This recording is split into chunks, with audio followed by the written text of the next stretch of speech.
All right, guys, welcome to Unit 14, the last of the units. In this unit, we're going to talk about the American Civil War. I've subtitled The American Iliad for all you English majors out there. Okay, so the Civil War, this might be one of the longest units we have because the war is very, very important, and there's a lot of very important battles, but also very important events beyond battles that took place here. So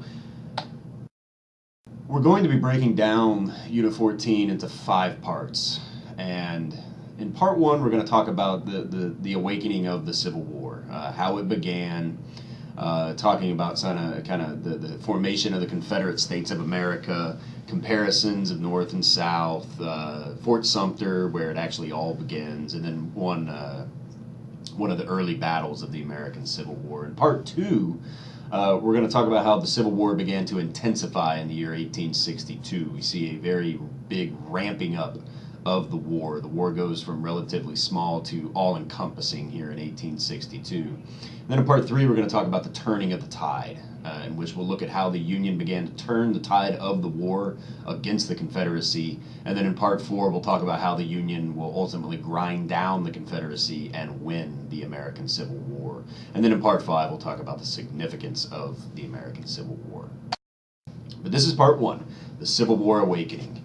And what we'll cover in part 1 is the causes of the war as being a subject of great debate. And I'll give you an interpretation among historians, the consensus historians have today, as to what caused this great war in our nation's history.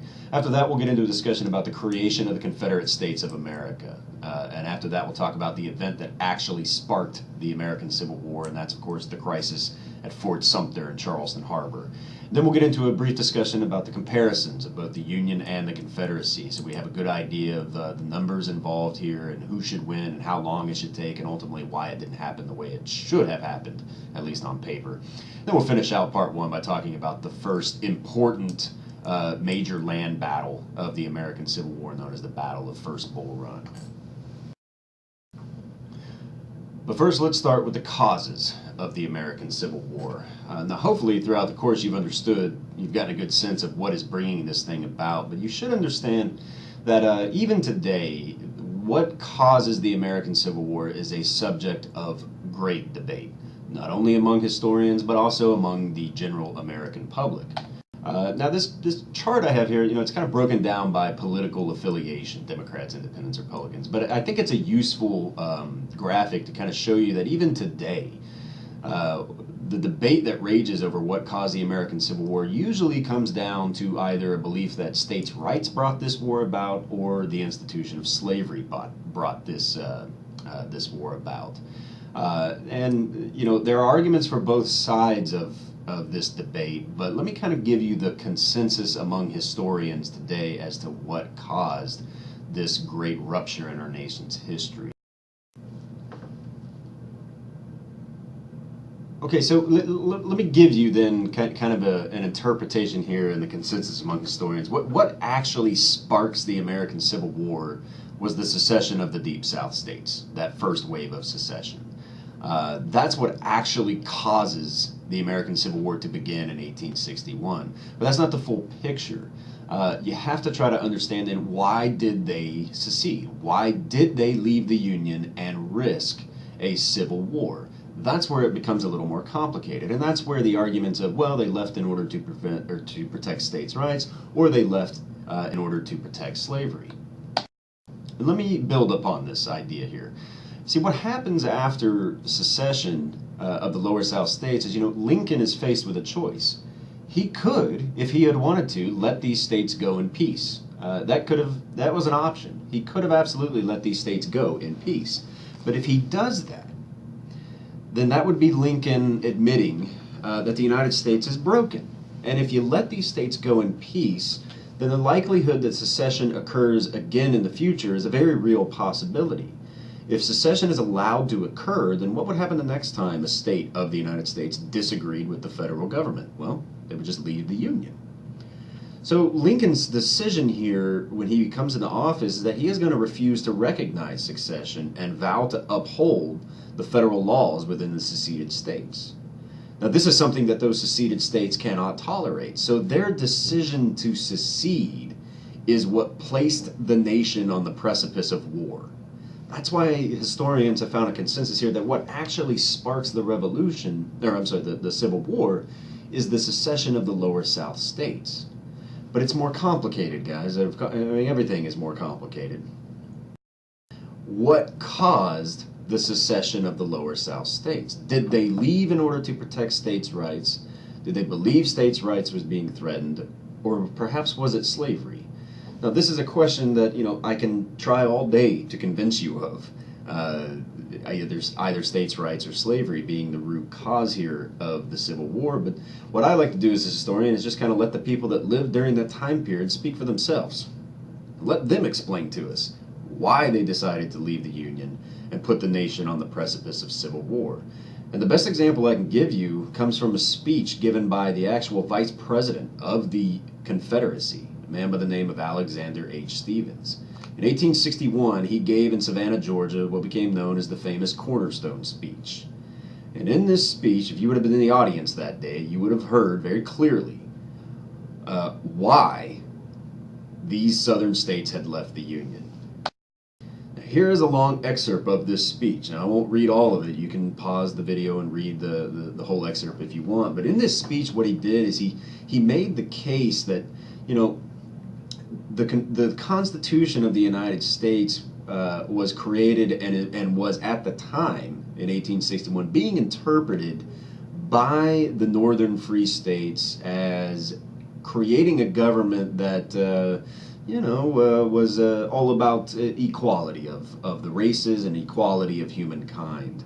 And you can see some of the points he's making here, that the prevailing ideas entertained by him, and he's talking about Jefferson at that point, and most of the leading statesmen at the time of the formation of the old Constitution were that the enslavement of the African was in violation of the laws of nature, that it was wrong in principle, social, moral, and political.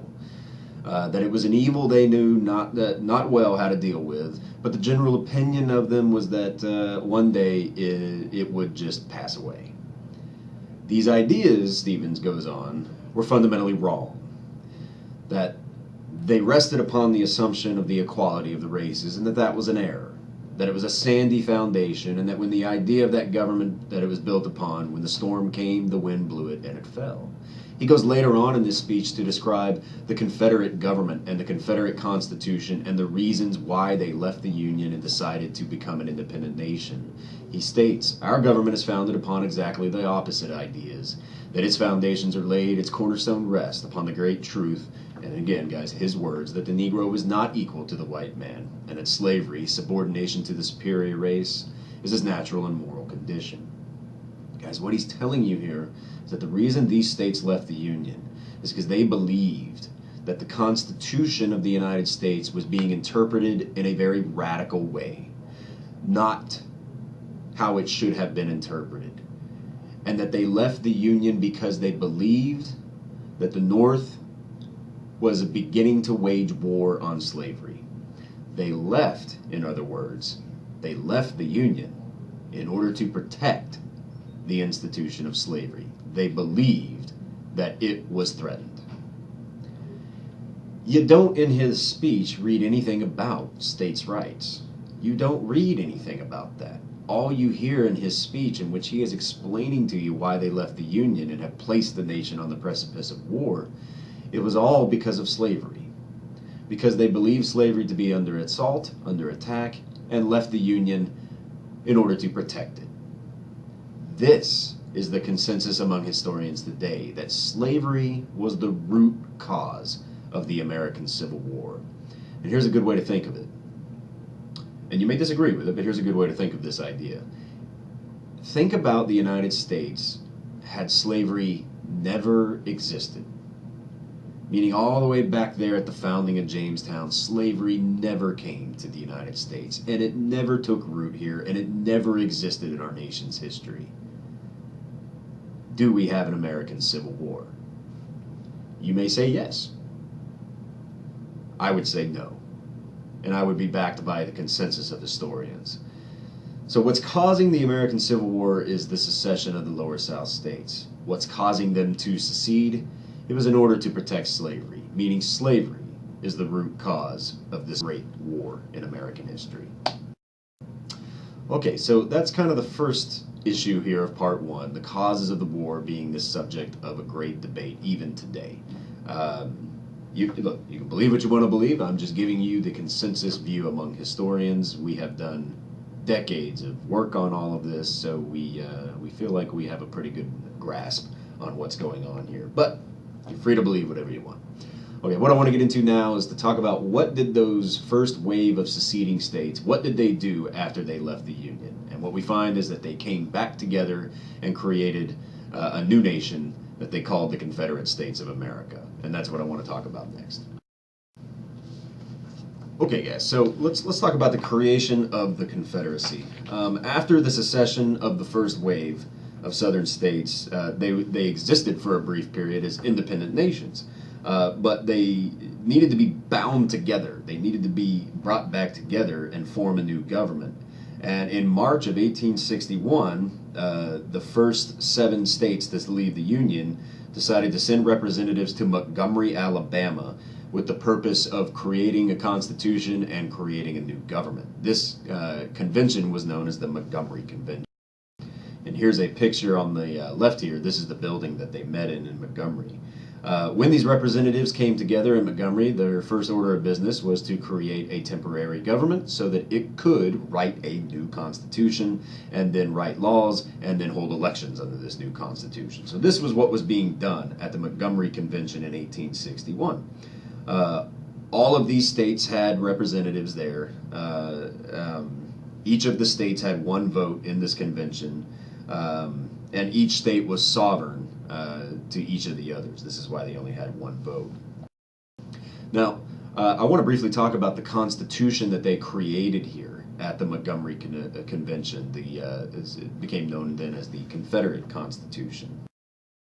In many ways, the Confederate Constitution was identical to the United States Constitution. And this just highlights the fact that what these states were doing is they were not rejecting the U.S. Constitution by seceding from the Union.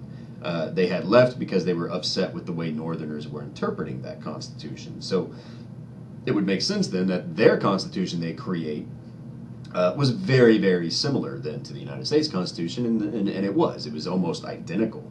There were some differences, though, worth noting. For example, there was clear and concise guarantee of state sovereignty, meaning that the states would have primacy over any type of national government created here in these southern states. It also had clear and concise guarantee of slavery, meaning slavery was cemented. It is not going anywhere. It cannot be threatened. But you also had in this Constitution clear and concise language that guaranteed slavery in any territories claimed by the Confederacy. Remember, they put that in because that had been the big issue. You also saw in this Confederate Constitution a restriction on protective tariffs. They, of course, threw that in because of the uproar over protective tariffs in the 1830s.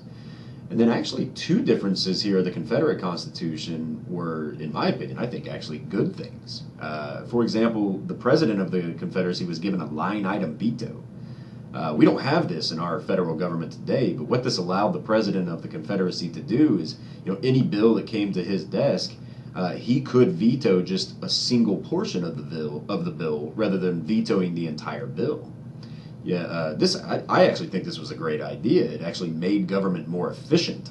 And if we had something like this today, this would eliminate half of the pork barrel spending that is attached to legislative measures today.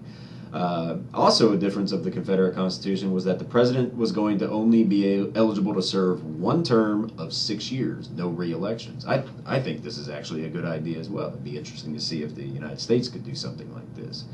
But the big differences were just very clear and concise language that guaranteed not only state sovereignty, but also slavery and slavery in the territories. Other than that, it was relatively a carbon copy of the United States Constitution.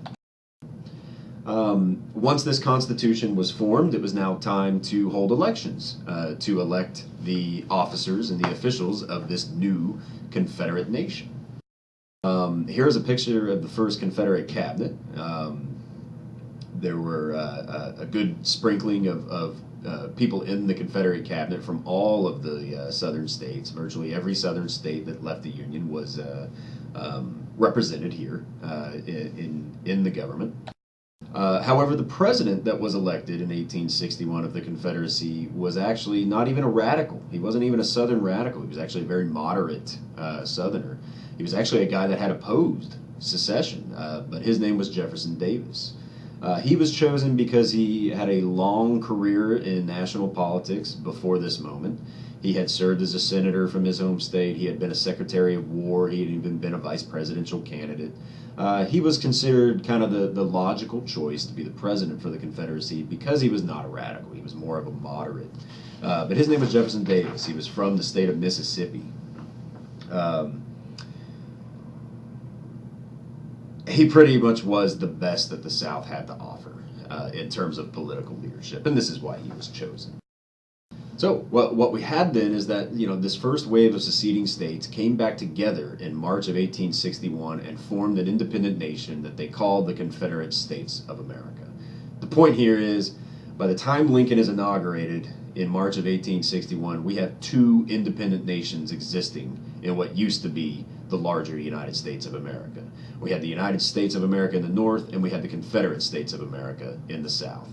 This means that the potential for conflict is extremely high. And of course, we're going to see that the fact that we have these two independent nations is going to lead to a crisis, the crisis of Fort Sumter, and that's where we'll turn to. Okay, the crisis of Fort Sumter. If you don't know what Fort Sumter was, or you don't know where it was, don't worry, I'll explain to you here in a second. But let me kind of give you the background to how this crisis at Fort Sumter comes about. After the first wave of secession and after the formation of the Confederate States of America, this led to an issue now within the Confederacy. Throughout the Confederacy, which are the states there outlined in brown, throughout the Confederacy there were federal, U.S. military forts sprinkled throughout these Confederate states.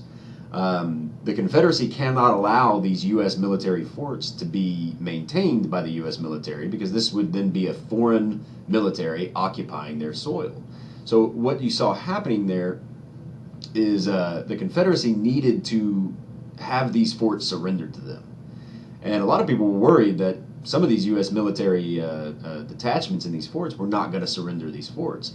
But what we see is that throughout early 1861, all across the Confederacy, these forts are being surrendered to the Confederacy and given up without a fight. It even happened right here in Texas, in San Antonio. And this is all taking place before Lincoln is inaugurated. Many of these federal forts are surrendering to the Confederates without incident. And this is all because Lincoln is not in office yet. Nobody knows what to do. So the officers of these forts throughout the South are surrendering because they don't want to be responsible for starting a war because they have no orders from President Lincoln because he's not president yet. Now, all of these forts across the South are being surrendered except for one. In Charleston, South Carolina, the situation is different. Right in the harbor, Charleston Harbor, is Fort Sumter. And this fort was a U.S. military fort. And you can see that from a strategic position, this fort is easily held. It doesn't have to really surrender because it sits right in the middle of Charleston Harbor. It's not on land. Now, Fort Sumter is occupied by about 200 U.S. military soldiers and their commander. I'll introduce this commander here in a second. But at Charleston Harbor, the eyes of the nation in both the Confederacy and the Union, they all turn towards Fort Sumter and realize that if something is going to happen, if war is going to begin, it's likely to begin here. So before Lincoln's inaugurated, Fort Sumter, because it's not on land, it's not really forced to surrender. Now you can see there the other two red marks. These are other forts on land that are occupied by Confederate forces. So Fort Sumter is surrounded, but it's really hard to force this fort to surrender because it's sitting right in the middle of Charleston Harbor. Now, everyone agrees that if something's going to happen, it's clear that it's probably going to happen here. Okay? And everyone's waiting for Lincoln to take office to figure out what Lincoln will do concerning Fort Sumter. Once he is inaugurated, Lincoln is now faced with some very tough choices concerning Fort Sumter. Now, we talked earlier about how Lincoln is going to refuse to recognize that secession is legal. And by doing that, he is not going to recognize the legitimacy of the Confederate States of America. He believes those states to not be an independent nation. He believes those states to only be states that are in rebellion. Now, by taking that position, he cannot surrender then Fort Sumter to the Confederates. Okay, he can't do it. If he surrenders the fort to the Confederates, then that will be legitimizing the Confederate States of America. But if he maintains the fort, if he refuses to surrender the fort, he risks starting a war. So these are tough choices here. What should he do? If he surrenders the fort, then he is recognizing the legitimacy of the Confederacy. If he holds the fort, he risks war. We see in his first inaugural address what his viewpoint was on the prospects of a civil war. And these are kind of the important parts here. He quotes in his first, he says in his first inaugural address that in your hands, he's talking to the Confederacy, in your hands, my dissatisfied fellow countrymen, and not in mine, is the momentous issue of civil war. He assures them that the government will not assail them, that they can have no conflict without themselves being the aggressors. They have no oath registered in heaven to destroy the government of the United States, and that he shall have the most solemn oath to preserve, protect, and defend it. In the very end of his inaugural address, he appeals to the Confederates to not be hasty, to not do something stupid. I am loath to close, Lincoln says. We are not enemies but friends. We must not be enemies. And what he does here at the end of his inaugural address is he appeals to the better angels of their nature, hoping that they will not do something stupid here at Fort Sumter. So Lincoln's in a tough position, and he's made it known that if a war starts, it's going to be the Confederacy that starts it. So what does the Confederacy face here at Fort Sumter? Well, if the Confederates allow the American flag to continue to fly over Fort Sumter, then that means they're truly not an independent nation. It means that secession is a joke and their new nation is a joke. And to allow the flag to continue over Fort Sumter subverts everything that they've done. So for the Confederacy, that fort has to be surrendered. So this is why there's a crisis being created here. Lincoln can't give the fort up because it'll be legitimizing the Confederacy. The Confederacy needs the fort to be given up, otherwise they're a joke. The crisis is very tense. In April of 1861, the commander of Fort Sumter, his name was Major Robert Anderson, here's a picture of him. In April 1861, Anderson sends a letter to Abraham Lincoln informing him that the supplies of Fort Sumter are running low, and if the fort is not resupplied, he will have to abandon the fort. He will have to surrender the fort. So now, Lincoln is forced into a very tough decision. If he resupplies the fort, it is likely to start a war. If he doesn't resupply the fort falls into the hands of the Confederacy. This is a tough choice. Ultimately, Lincoln will decide to go ahead and resupply the fort with provisions only. No soldiers. He's not going to reinforce this fort. And you can see this letter that he wrote to the governor of South Carolina, informing the governor that an attempt will be made to resupply Fort Sumter with provisions only, and that if attempt be not resisted, no effort to throw in men, arms, or ammunition will ever be made, except in the case of an attack on the fort. So what Lincoln has done here is he has now placed the ball in the court of the Confederates. He is going to resupply the fort with provisions only. And if the war is going to start, it's going to be up to the Confederates to start it. The ball is in their court. And you can see this letter is April 4th, 1861. Okay, the governor of South Carolina will inform President Jefferson Davis of Lincoln's intentions. Something interesting there. You notice that Lincoln did not send a letter to Jefferson Davis informing him that he was going to resupply the fort. He could not send that letter to Jefferson Davis. If he sends the letter to Davis, that's legitimizing the Confederate government, and he doesn't recognize that. So he sends the letter to the governor of South Carolina, informing him that he's going to provision the fort. Well, the governor of South Carolina forwards that letter on to Jefferson Davis. Jefferson Davis considers Lincoln's decision to resupply the fort as an act of war. It's clear that Lincoln is not going to give up the fort, So Davis's response is to order the Confederate military to go ahead and force the surrender of Fort Sumter. The commander of the Confederate forces surrounding Fort Sumter is this man on the screen, one of the best names in American history, Pierre Gustave Toussaint Beauregard. Beauregard is instructed by Davis to force the surrender of Fort Sumter. Beauregard will send a letter to Major Anderson inside the fort telling him to surrender the fort or the Confederacy will fire upon it. Anderson cannot do it, so on April 12th, 1861, in the early morning hours of this day, the Confederate batteries surrounding Fort Sumter opened fire on the fort from all different angles. The bombardment will last for over 36 hours. Now, interesting enough, nobody died in Fort Sumter. It's a very well-built fort. No one was killed in the exchange, but it was clear that the fort was not going to be able to be resupplied, and with no hope of aid, the fort was ultimately surrendered to the Confederacy. Anderson and his men were allowed to return to the north, but the damage had been done. Right here on April 12th, 1861, in Charleston Harbor, this was the beginning of the American Civil War.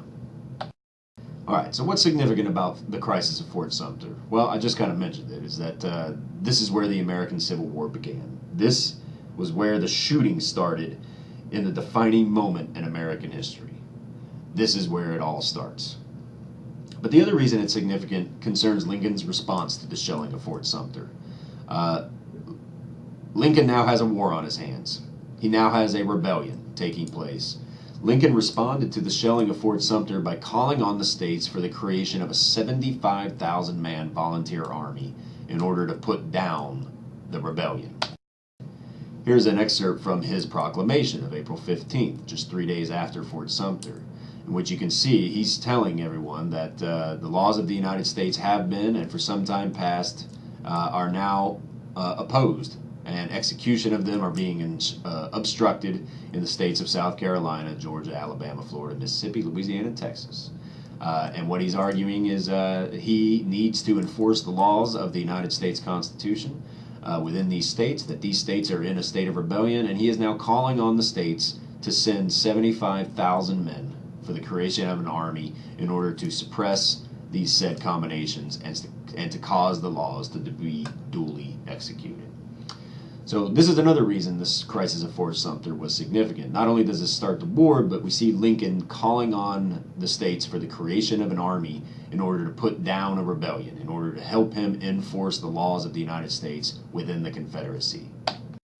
The other reason the crisis of Fort Sumter is significant is the result of Lincoln's proclamation.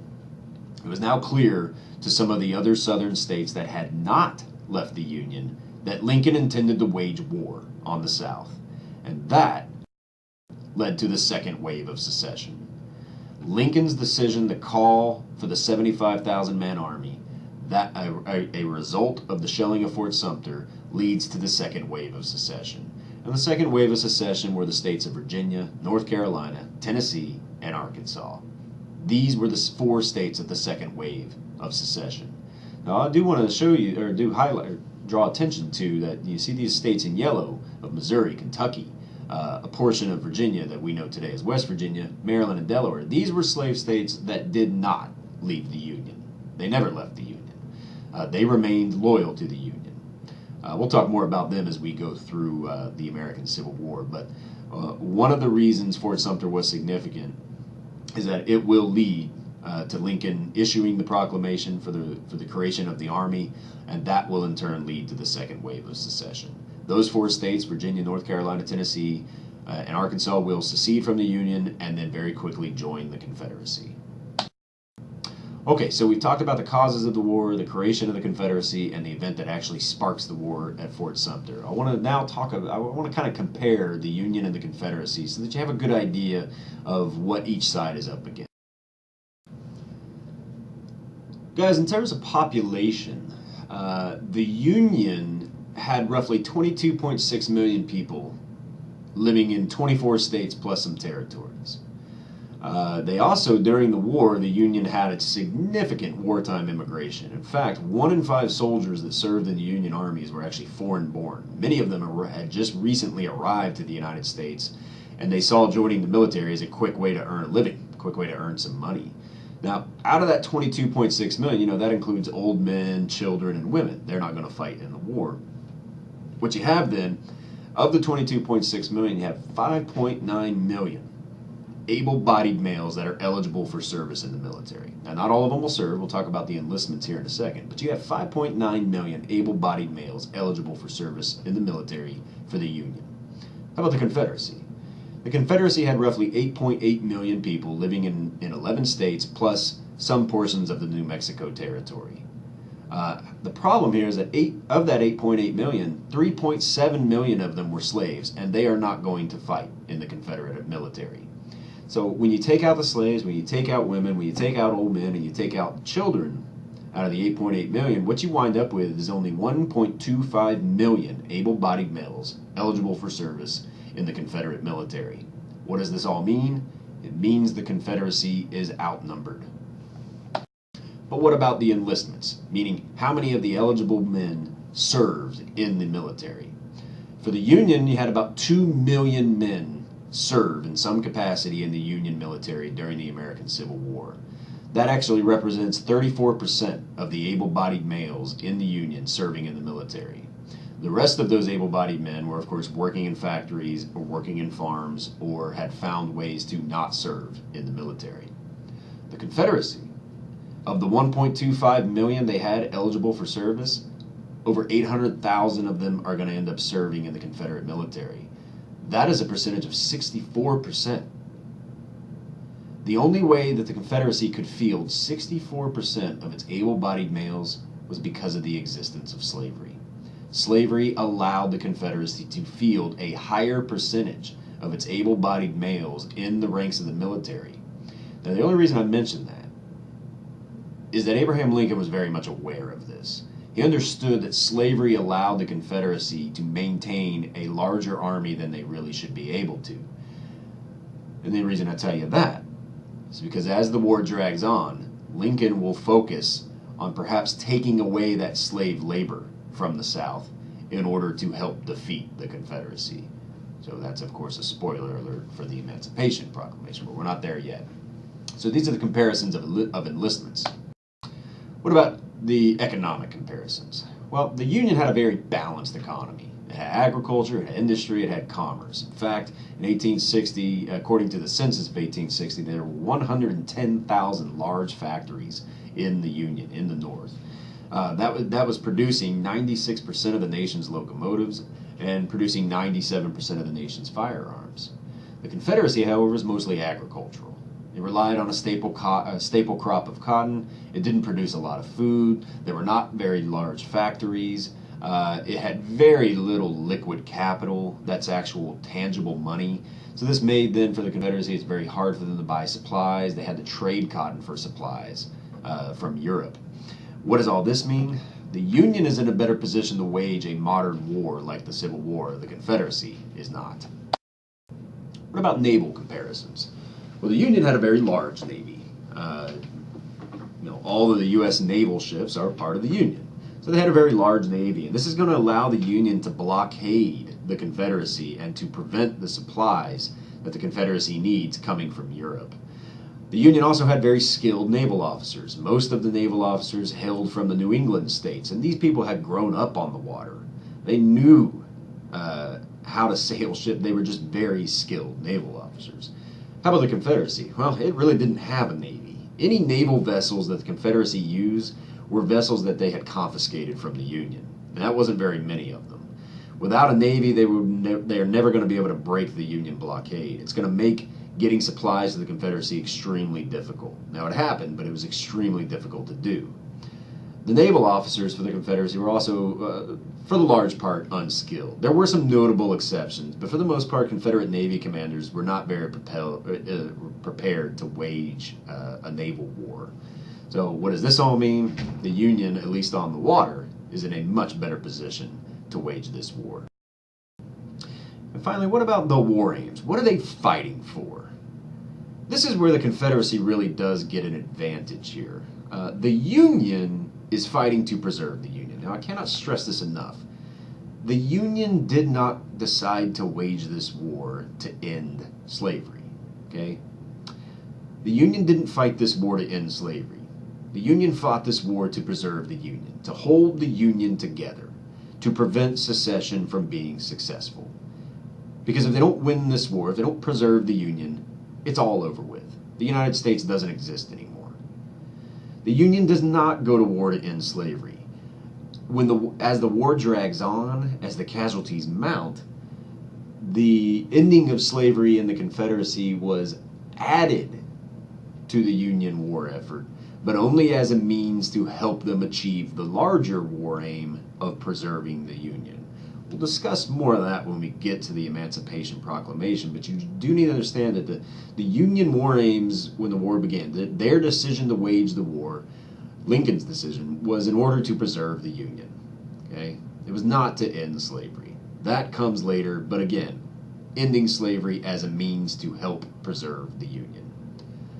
What does this mean for the Union? Well, if their war aim is to hold the Union together to prevent secession from happening, it means the Union is going to have to fight this war offensively, meaning they will have to invade the South. And that is a very hard thing to do.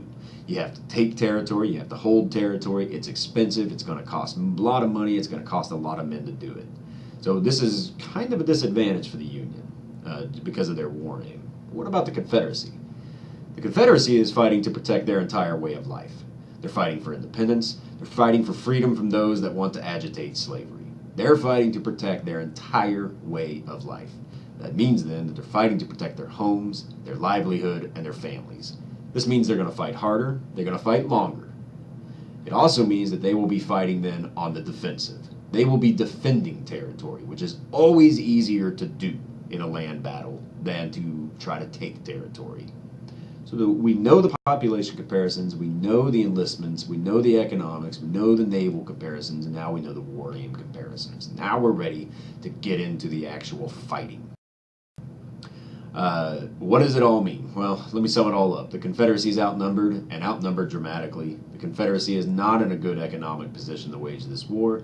However, the Confederacy has advantages in the fact that they can field a larger army than they should be able to, and that they're fighting to defend their territory. This is always easier to do than invading territory. All of this means that the war then is likely to be long and very bloody. And of course, it was. Alright, so now we have this good foundation. I want to finish out this lecture by talking about the first major land battle of the American Civil War. It's known as the Battle of First Bull Run. Let me talk about the background real quick, then I'll briefly discuss the battle and the significance. When we talk about this stuff, just, for notes purposes and quiz purposes and exam purposes, the significance of these battles we talk about is what you should really focus on, what you should really jot down, and what you should really study for the quizzes and exams. But the background of the Battle of First Bull Run, 1861. All right. After Fort Sumter and after the raising of the 75,000-man army that Lincoln has called for, Lincoln put in command of this army a man named Irwin McDowell. He was the first general-in-chief of the Union Army. He will not be the last. He was simply the first. And Lincoln then instructs McDowell and the Union Army to go ahead and invade the South with the intention of capturing the Confederate capital at Richmond, Virginia.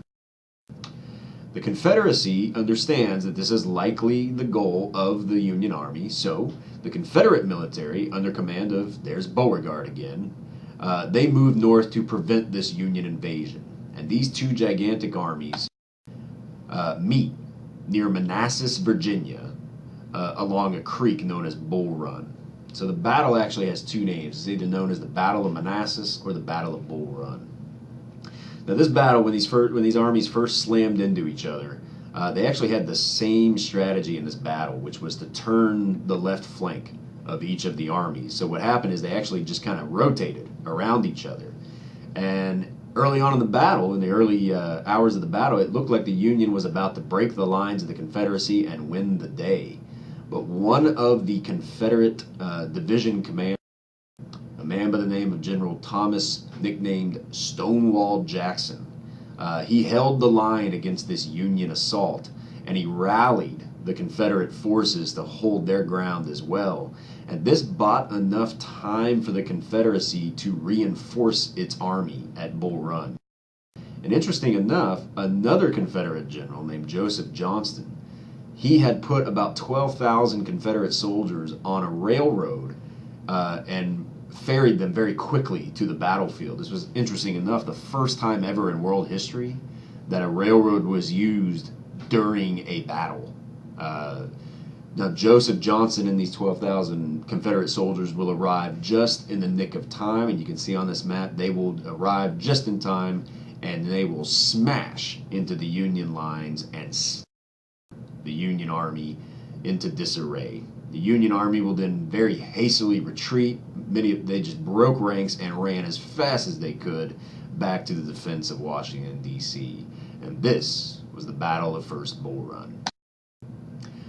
The battle was actually significant for a few reasons. Let me talk about it real quick. This was the first major land battle of the American Civil War, and that alone makes it kind of worth knowing. But the other reason the battle was significant is that the Union advance, the first advance on the Confederate capital at Richmond, Virginia, was halted. It's not going to happen. The other reason the battle was significant is that it resulted in the best chance for the Confederacy to end this war quickly. And what I mean by that is that, when the battle was over, the Union Army is just scattered to the wind. There is no